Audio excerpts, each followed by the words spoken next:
예, 6월 지방선거를 앞두고 벌어지는 정치 상황을 심도 있게 짚어드리는 정치 설명서 김반장, 서반장 시간입니다.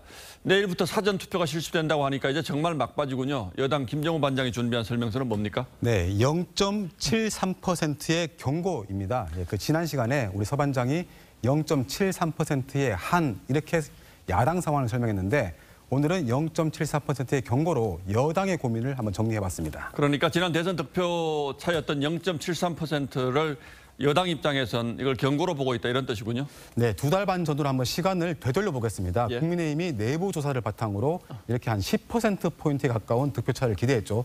그런데 막상 투표함을 열어보니까 이렇게 역대급 박빙 결과가 나온 겁니다. 근데 뭐 최근 정당 지지율 보면 뭐 국민의힘이 상당히 잘 나오던데 그때랑은 좀 분위기 다른 거 아닌가요? 네, 그래서 국민의힘이 지금 한 이제 50%를 막 돌파하긴 했지만 당내에선 오히려 고민이 좀 깊어지는 분위기입니다.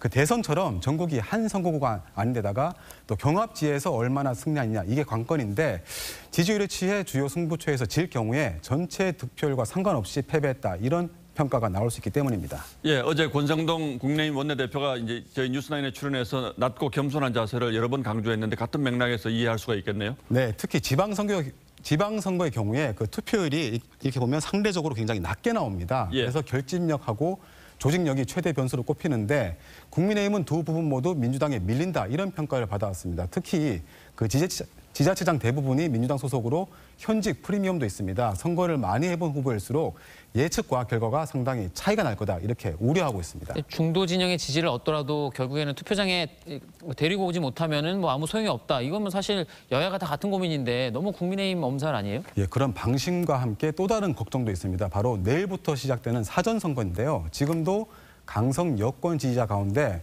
여전히 사전투표를 불신하는 그런 경향이 있습니다.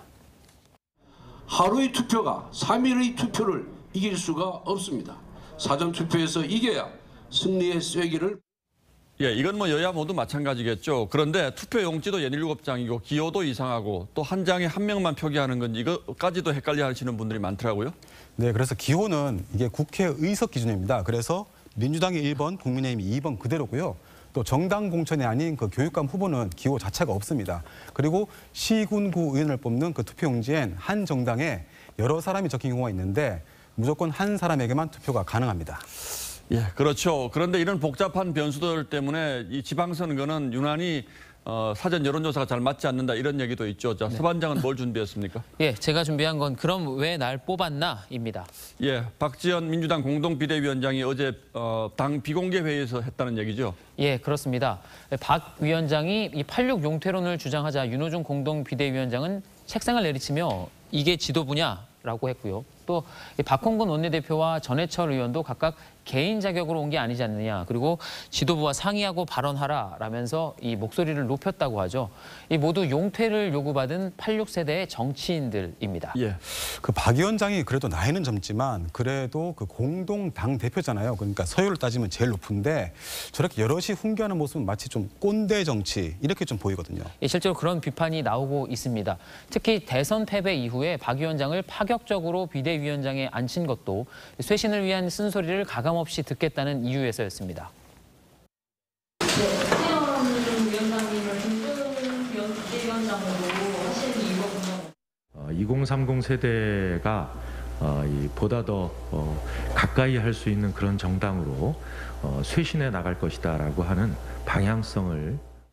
예, 하지만 최근 상황을 보면 결국 박 위원장의 쓴소리가 아니라 이미지가 필요했던 것 아니냐는 비판이 나올 수밖에 없습니다. 그러니까 진짜 쇄신과 반성의 의지가 아니라 일종의 이벤트로 위기만 넘겨보려다가 지금 상황이 됐다 이런 뜻인가요? 예, 그렇습니다. 이 대선 패배에 책임이 있는 윤호중 원내대표가 비대위원장을 다시 맡는 게 맞느냐는 논란이 있었는데 예. 그런 비판을 희석시키기 위한 것 아니냐는 분석도 있었습니다. 지도부의 고성에 박 위원장이 그럴 거면 왜 날 뽑아서 이 자리에 앉혀놨느냐라면서 반박한 것도 이른바 바지 사장 역할은 하지 않겠다는 의지로 보입니다.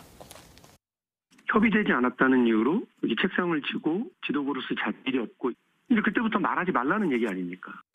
그런데 이게 지금 민주당 상황을 보면 마치 그 지난 대선 때 저희가 많이 취재했던 그 국민의힘 이준석 대표 발로 시작된 내분 사태가 좀 떠올라요. 네, 뭐 그렇긴 한데 그때와는 달리 이번에는 당장 이 내일부터 사전투표가 시작된다는 점에서 수습할 시간이 좀 부족합니다.